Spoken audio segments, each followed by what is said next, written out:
boa noite a todos. Daqui a mais alguns instantes nós iniciaremos o estudo de hoje. Eu pergunto se o áudio está tudo bem aí, vocês estão me ouvindo bem?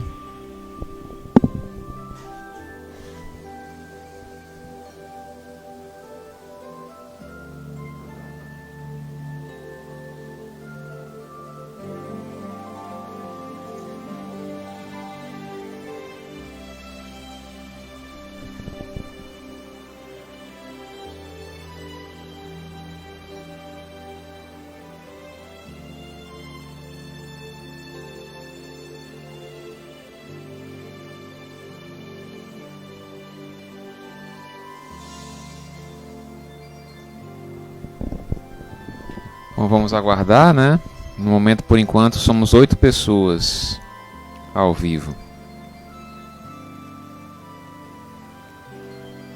Guardar mais uns 5 minutos.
Bom, antes de começar, deixa eu ler uma mensagem aqui.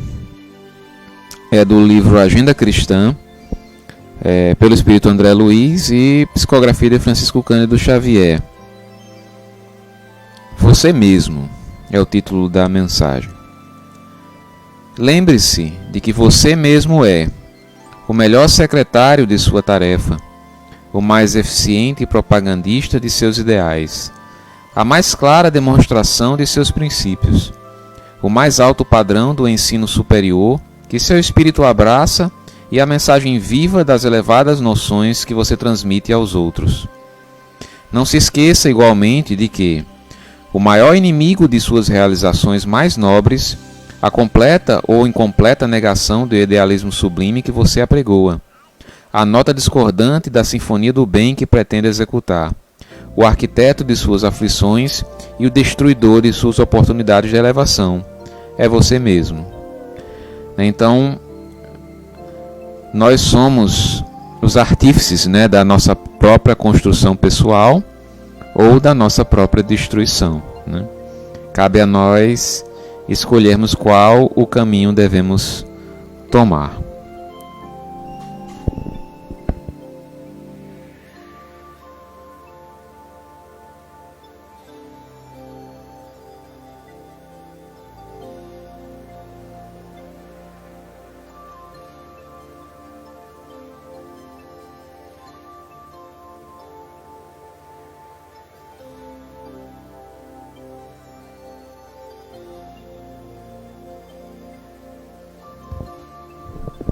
Mais uns 2 minutos e a gente inicia. 19h35 a gente inicia.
Bom, gente, 19h35, vamos dar início ao nosso estudo, né, de hoje, mais uma vez sendo feito através de live, né, através de videoconferência, por conta do isolamento que nós estamos sendo obrigados a viver por conta da pandemia, né, mas sempre na esperança de que nós estejamos juntos em o mais breve possível, né, para continuar esses trabalhos tão belos daquela casa maravilhosa que é o Grupo Cristão Espírita Angorá. Mais uma vez, boa noite a todos, sejam muito bem-vindos. Hoje nós vamos continuar, né, o livro Amanhecer de uma Nova Era, com o capítulo 5º, que ele é basicamente uma continuação da história que nós vimos no capítulo anterior. Bom, e antes de começar o estudo, vamos fazer a nossa oração inicial, né? Vamos todos fechar os nossos olhos, vamos elevar o nosso pensamento a Deus, nosso Pai, ao nosso Mestre Jesus, né? E pedir que Ele nos abençoe, pedir que esse estudo seja esclarecedor, que Ele nos ilumine através dos nossos queridos espíritos amigos, para que tudo ocorra bem e a mensagem seja passada da melhor forma possível, né? Bom, vamos à prece inicial. Fechemos os nossos olhos.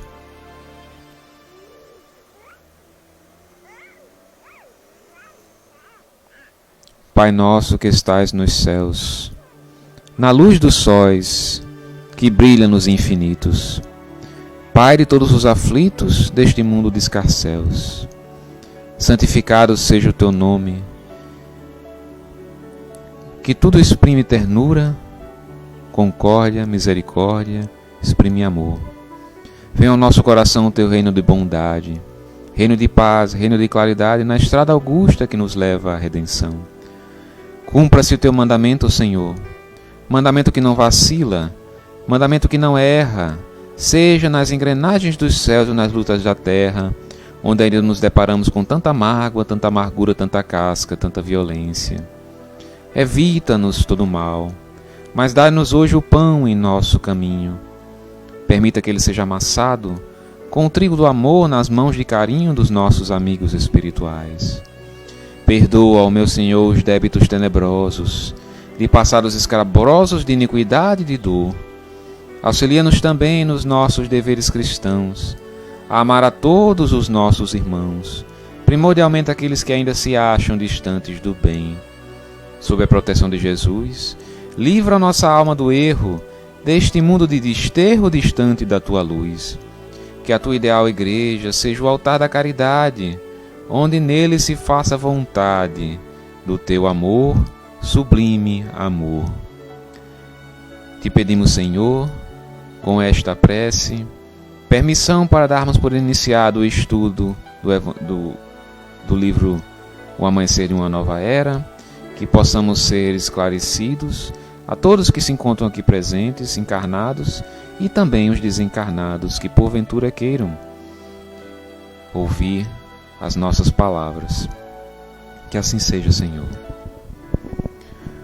Bom, mais uma vez, boa noite a todos. Vamos iniciar o nosso estudo na noite de hoje.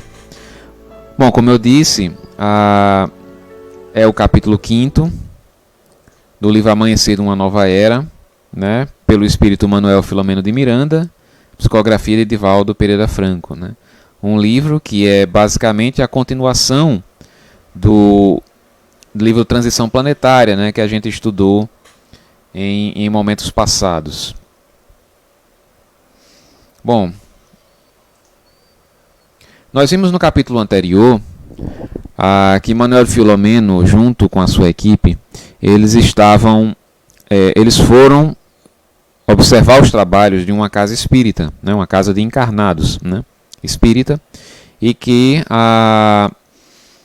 também havia, obviamente, o concurso das entidades desencarnadas ali. E ele observou naquele momento a história de uma mulher que estava sentada ali na plateia, em que havia um obsessor, né, ela estava muito perturbada, emitia energias deletérias com seu pensamento, porque ela era uma criatura que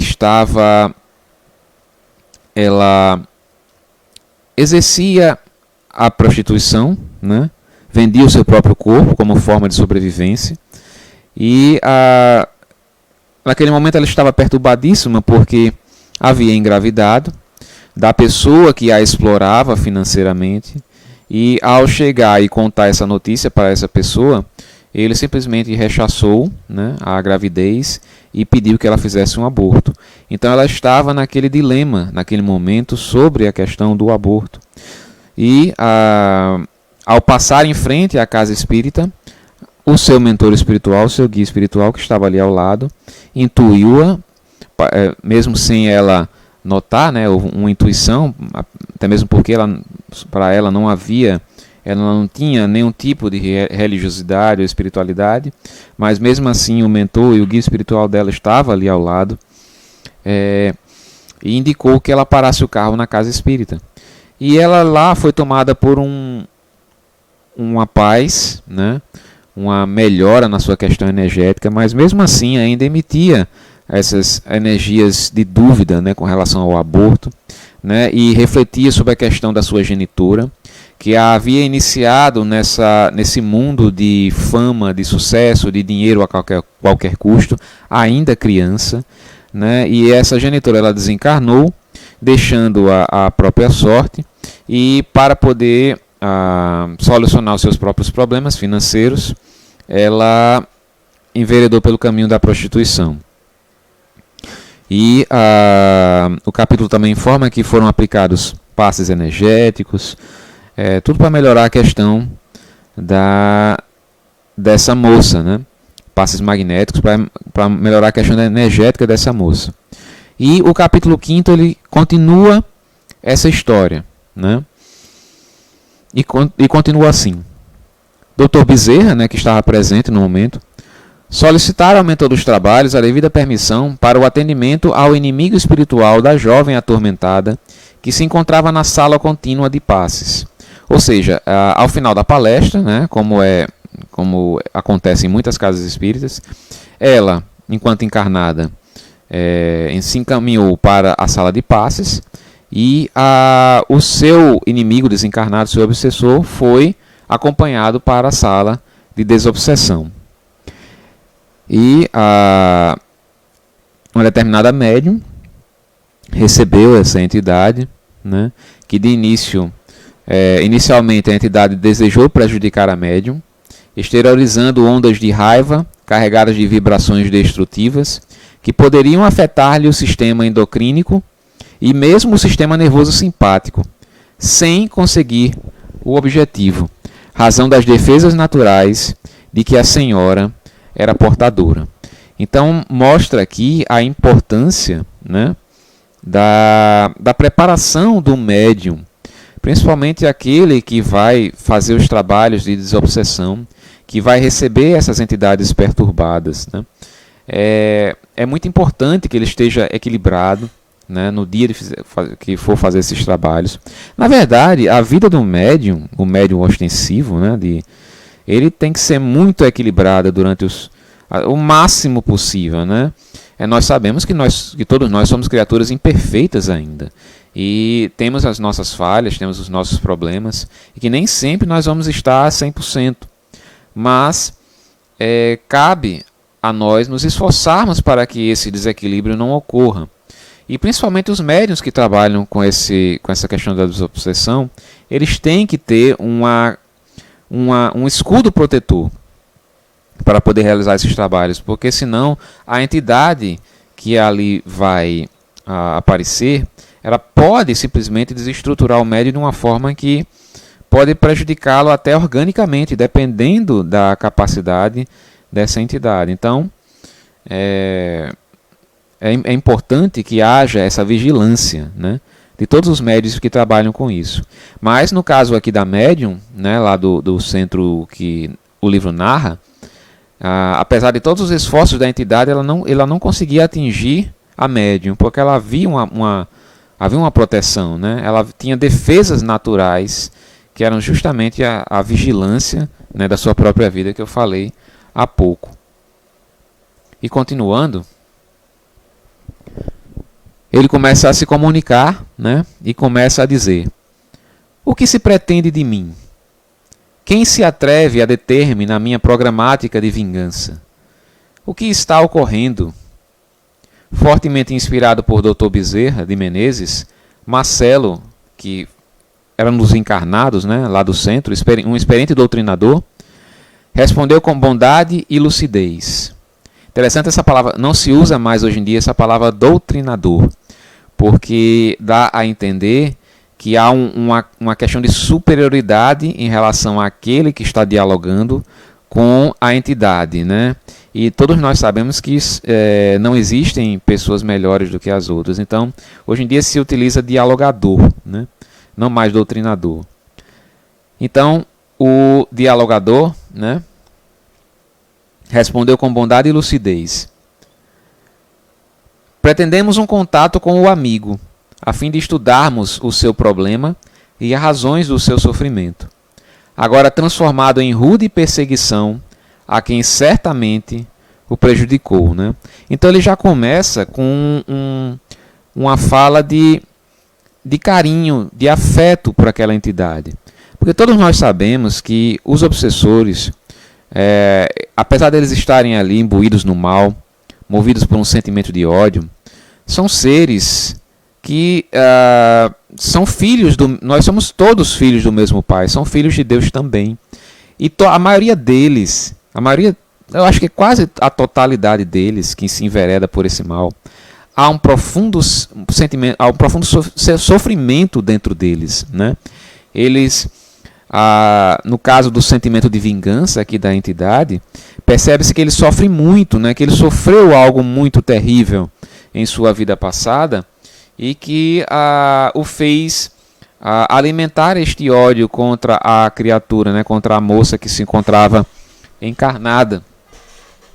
Então, o início do diálogo, percebe-se claramente, que é um diálogo fraterno realmente, né, um diálogo de compreensão, né, que, olha, nós estamos entrando em contato com você para sabermos as razões do seu sofrimento. Por que tanto sofrimento? Né?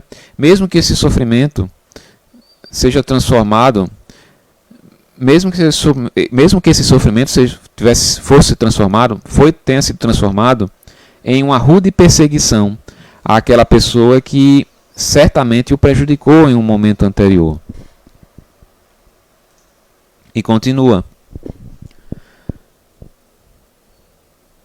Talvez você ignore, continua Marcelo, né? Talvez você ignore, embora, boa noite a todos novamente, boa noite, Paulo.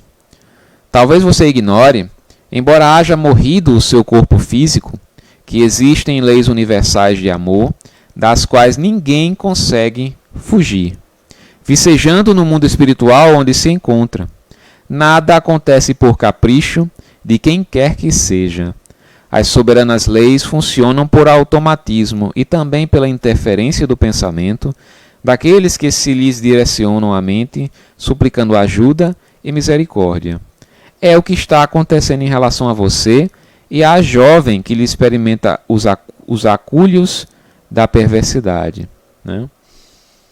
É interessante, né, que ele fala que, apesar de toda essa peleja, né, essa confusão, digamos assim, entre essas duas criaturas que estão entrelaçadas, nada que elas façam ou deixem de fazer foge às leis divinas.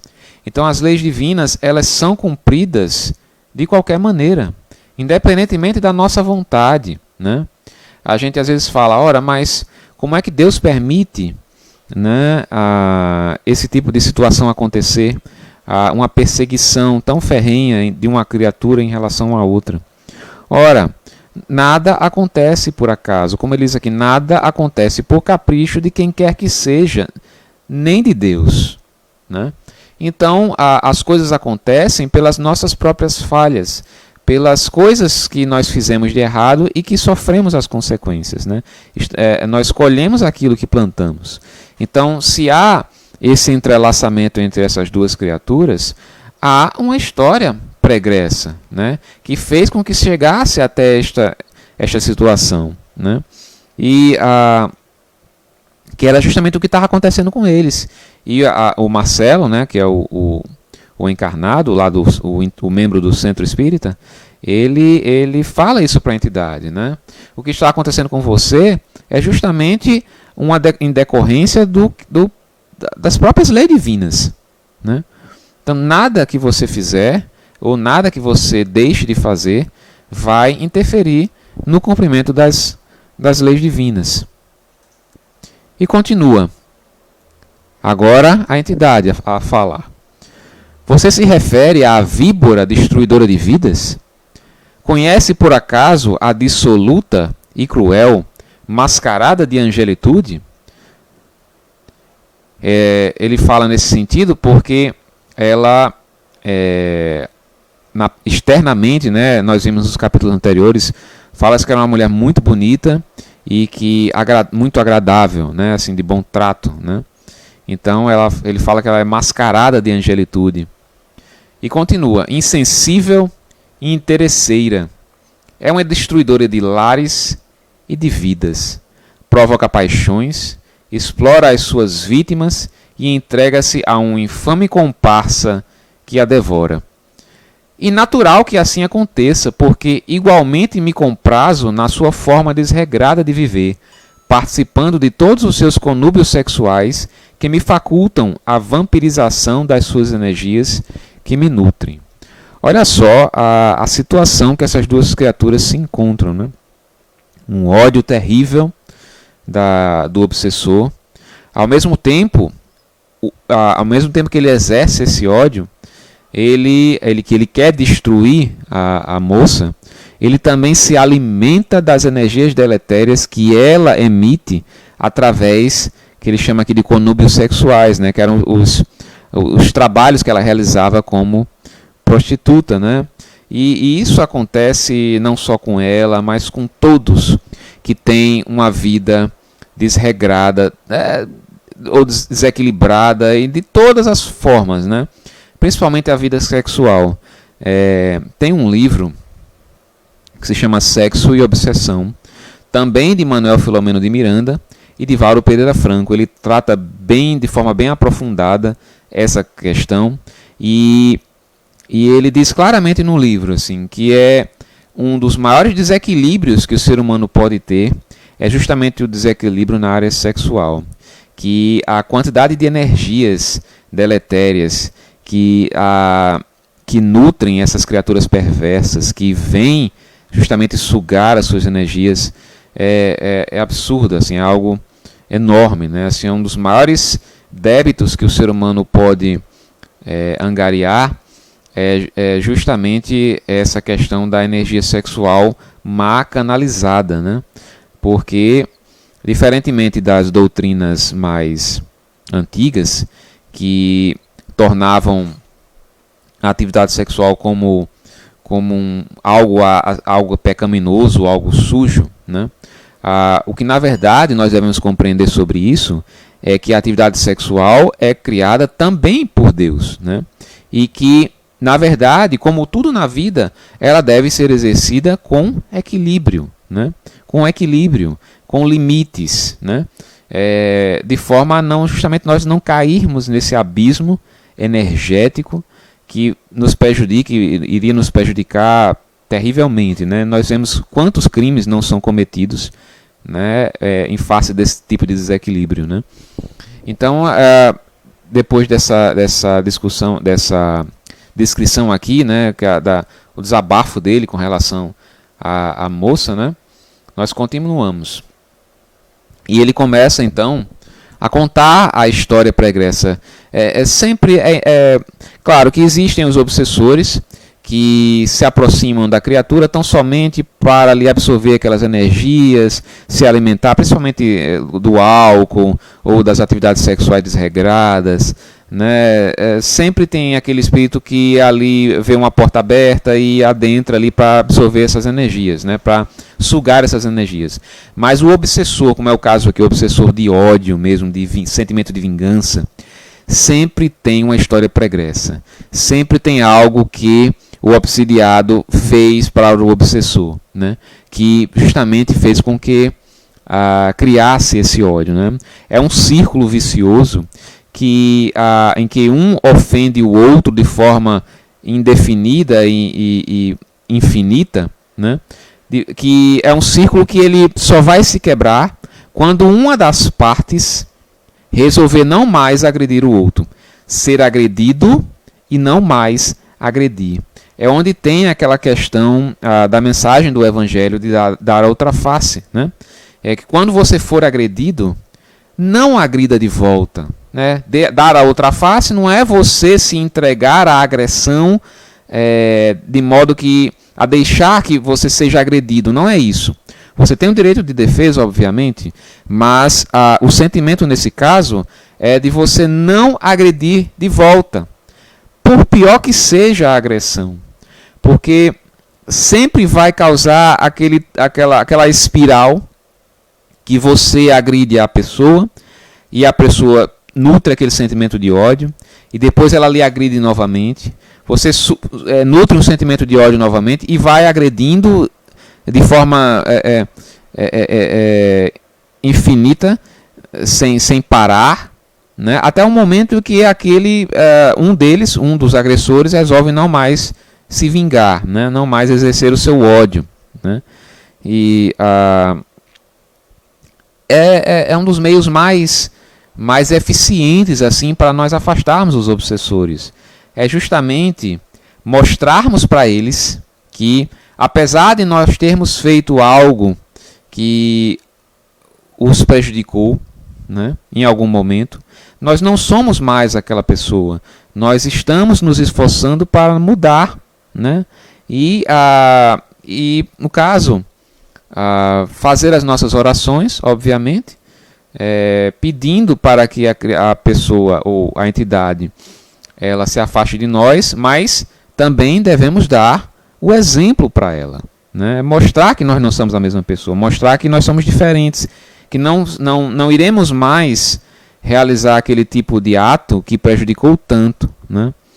De forma espontânea, né? De livre espontânea vontade, não vamos mais, né? Bom, e ele continua aqui a contar a sua história, dos dois, né? De ambos. Nosso relacionamento perde-se na ampulheta do tempo, quando a miserável, hoje vulgar, traiu-me, já assinalada pela infâmia que lhe é peculiar. Éramos casados e pais afetuosos, pelo menos era o que eu pensava. Quando da invasão de Portugal pelas tropas francesas,